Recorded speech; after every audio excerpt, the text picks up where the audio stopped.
Good morning, ladies and gentlemen. I'd like to welcome you to Eielson Air Force Base for the redesignation of the 168th Air Refueling Wing to the 168th Wing. Today, the men and women of the 168th Air Refueling Wing acknowledge the end of a chapter in the history of the unit and Eielson Air Force Base. We open a new chapter with the redesignation of the 168th Air Refueling Wing. Colonel Torrance Sachs, commander of the 168th Air Refueling Wing, will preside and conduct the ceremony this morning.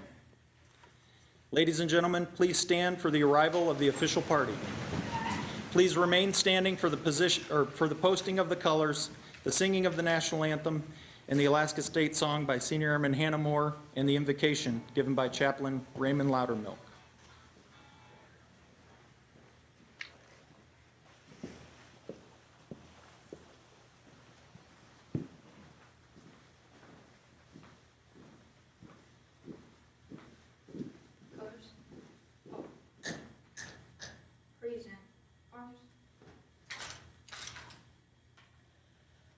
Oh, say, can you see by the dawn's early light what so proudly we hailed at the twilight's last gleaming, whose broad stripes and bright stars through the perilous fight o'er the ramparts we watched were so gallantly streaming, and the rocket's red glare, the bombs bursting in air, gave proof through the night that our flag was still there. Oh, say does that star-spangled banner yet wave o'er the land of the free and the home of the brave?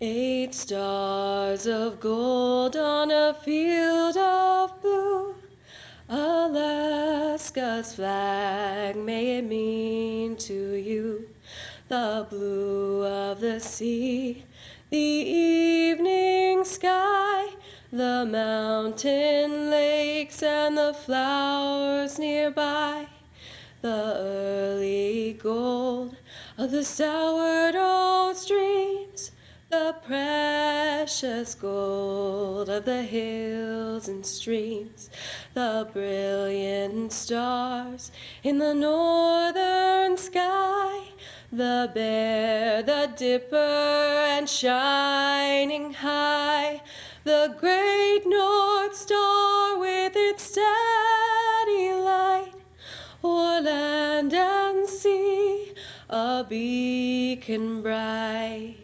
Alaska's flag to Alaskans dear, the simple flag of our last frontier.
Ladies and gentlemen, please be seated.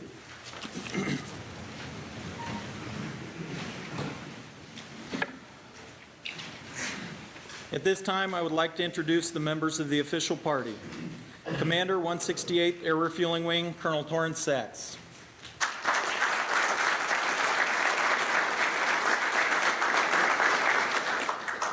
Command Chief, 168th Air Refueling Wing, Chief Master Sergeant Philip Hunt.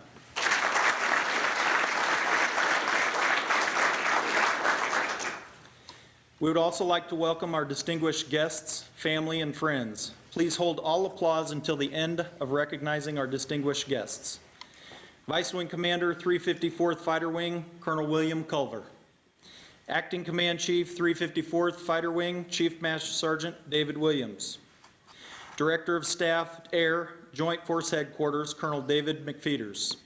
State of Alaska Command Chief, Chief Master Sergeant Stephen Calvin. Mr. Jeff Jacobson, representing City of Fairbanks, Mayor Eberhardt's office. Ms. Shelley Savara, Military Liaison for the Fairbanks North Star Borough. 168th Operations Group Commander, Colonel Brian White. 168th Maintenance Group Commander, Colonel Marvin E. 168th Mission Support Group Commander, Colonel Scott Howard. 168th Medical Group Commander, Colonel Craig Thomas.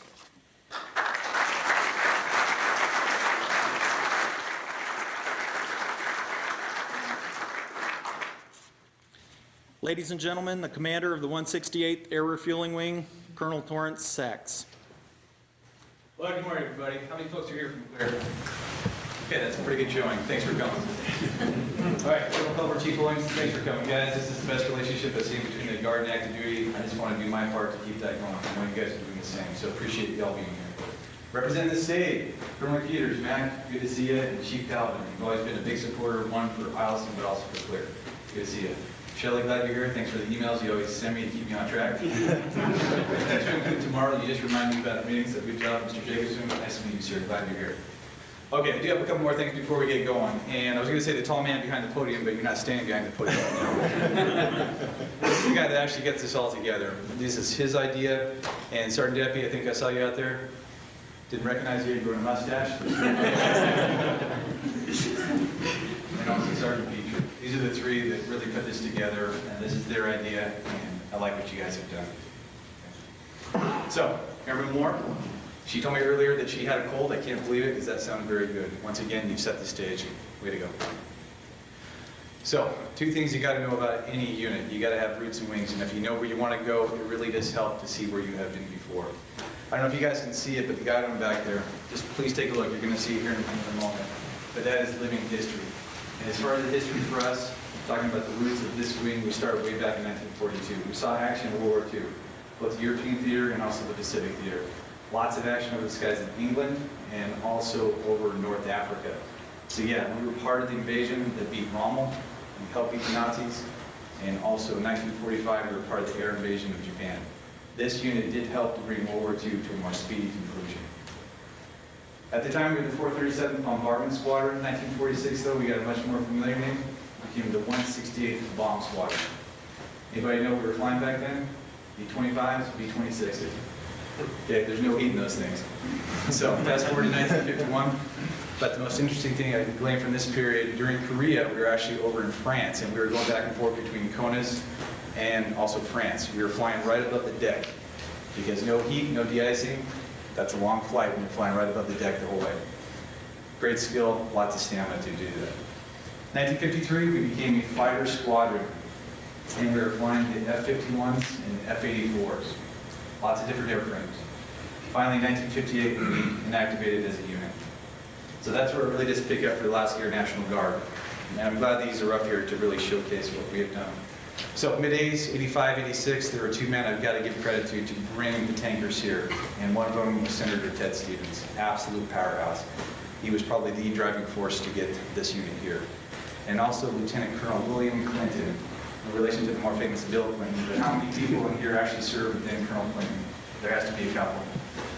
Okay, if you ever get to read his bio, it's incredible. Multiple tours in Vietnam, about 5 tours. I cannot think of a better commander to stand up this unit. So 1985 timeframe, we did fall underneath the Adjutant General, and finally in 1986, a brief time, we were underneath the 176 in the composite group. But the big day for this unit, it happened on the 25th of October, 1986, and that's depicted by this picture. We became the 168th Air Refueling Squadron. So, you know what model we flew back then? It wasn't the R's, it was the D's and the E's. And just anecdotally, I was talking to Colonel White yesterday, and as far as the simulator, folks would actually show up in civilian clothes because it was an American Airlines simulator. Okay, that's how much we had changed. So, 86, ARS, 1990, we became a group. In 1992, our current configuration, the Air Refueling Wing. So fast forward, 2006, the original question I asked, how many folks do we have here from Clear? That's when the unit, the 213 Space Warning Squadron, stood up and was federally recognized. Missile warning and space surveillance. So roughly a decade, you all have been part of the wing. And part of today is to recognize that officially. Now, we've gone from flying bombers to fighters, a couple versions of the tanker, and of course the space mission in 2006. What has been the continuous thread throughout that? Airframes are going to change. It's the people. It is the airmen. I'm not going to talk about them yet, but we've got a couple back there I'm going to talk about here in a minute. And some of them have been part of this unit since the initial inception back in 1986. So I did want to go over just briefly the first one. There's a lot of symbolism on this patch. And the more I dig into the history, this is important as far as a vision, as far as a way ahead.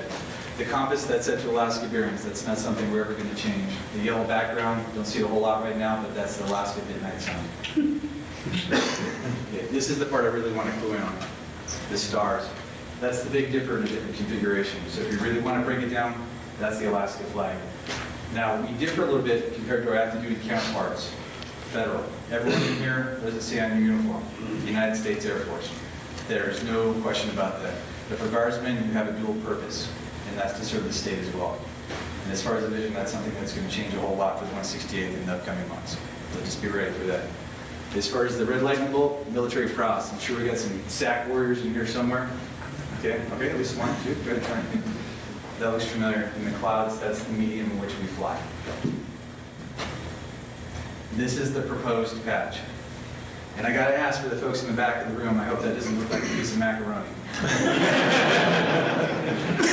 But I'm telling you, the early prototypes, that's exactly what it looked like. You didn't get it right, but this one looks a lot better. And Sergeant Stewart, I know you're out there, you're the one that really put a whole lot of effort into this. But the only thing that is changing on the proposed wing patch, as opposed to the way it is right now, aside from the name, is the horn. And as Chief Hunt always reminds me, the official name for that is a shofar. And for the guys from Clear, we took that directly from your patch. A shofar was blown to sound the alarm. Something is coming, be ready. What you guys do out there at Clear 24/7 deployed in place, saying it is safe to sleep tonight. Not just for Alaska, but also for North America. Okay, we're going to bring some guys up, and I'm going to talk about them briefly, more symbolism, and then we're going to redesignate the wing. The symbol of every Air Force unit's life and history is its guidon. It is a visual record of a unit's battles, campaigns, and awards. The casing of a unit's guidon is a closing of a chapter in a unit's history. The guidon is not destroyed, but it is retired. If the Air Force chooses to reactivate the unit at a later time, the guidon will be returned to active duty to serve as a rallying point. It becomes the challenge and responsibility of the new unit to add to its distinguished service and rich history. Chief Hunt, please post in the position of honor. Okay, the first thing I want to say before we actually talk about individually, I think you notice there's a similarity between all four men up here, and that's that they are the enlisted corps. As far as vision, as far as things that are going forward, there's a lot of talk about the enlisted corps being the backbone of the organization. Guys, I mean it, and I want to show it, and that's why Chief Hunt is in that position of honor. This is the way we're going to move forward. But as far as the two gentlemen holding the guidons, one is holding the ARW guidon, and one is holding the wing guidon. There are now 4 original members, meaning folks that were here within the unit in 1986 and 1987. One Sergeant Rudy, one Sergeant Fine. And that's why they are holding the guidons. So that was a probably more difficult task, because when you're talking about a wing of roughly 600 people, now we're down to 4. But what is a little easier is we're trying to find the youngest airman. So Airman Cardenas, I really appreciate you volunteering to do this as well. This is signifying passing the torch from the present to the future. Every single person in here, to include the ones on stage, even though some of us are a little bit older, we are the present. Okay, but some have a tangible link to our inception for the 168 as far as our Alaska roots. For Airman Cardenas, and I know his father is out there somewhere, I just talked to him. Yeah, you gotta be a proud dad right now. He's gonna be the future. And 20, 30 years from now, when he's in this unit, I hope he can look back and say he had a tangible part in standing up the 168th Wing. So I think that's a good way to move forward. The last thing I'm gonna leave you with, as far as the vision, there's a poem that was written years ago. It's called It's the Soldier. I'm sure you guys have heard of it. And I'm gonna paraphrase a couple of lines. But it is the soldier, not the poet, that is giving you freedom of speech. It's the soldier, not the reporter, that's giving you freedom of the press. It's the soldier that salutes the flag, works under the flag, and for us that's both of them, both the U.S. and the Alaska, and whose coffin is draped by the flag. So what does that really mean? It's selfless sacrifice. If you want a two-word mission statement for the 168th, provide freedom. That's what you guys do. That's what we did under the 168th ARW, and absolutely that's what we're going to do under the 168th Wing. I can't think of a better way to move forward. Let's do it. Ladies and gentlemen, please rise for the redesignation. Publish the orders. Attention to orders. Special Order Number Air G006, 168th Air Refueling Wing, Eielson Air Force Base, Alaska, is redesignated as the 168th Wing on 1 February 2016 and remains assigned to the Headquarters, Alaska Air National Guard, with no change in gaining command, PACAF. Authority, DAF A1M Letter 654 Tango, dated 15 January 2016. By order of the Governor, signed, Brigadier General Laurel J. Hummel, Alaska National Guard, the Adjutant General.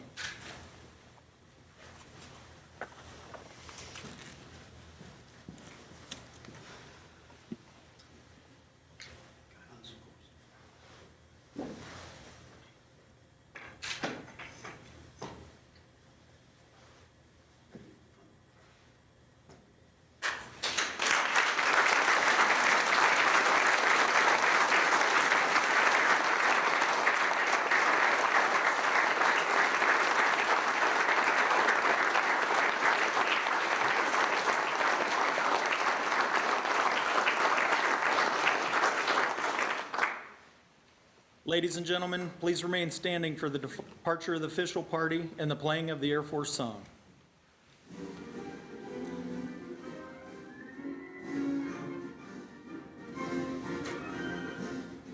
Off we go into the wild blue yonder, flying high into the sun.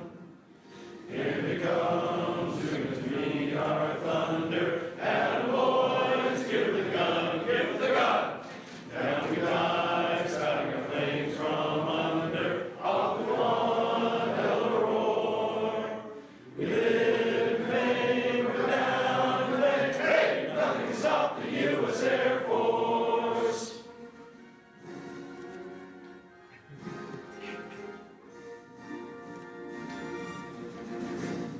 Ladies and gentlemen, this concludes today's ceremony. Colonel Sachs would like to thank everyone for attending. Thank you for all the help and support. Have a great day. Thank you.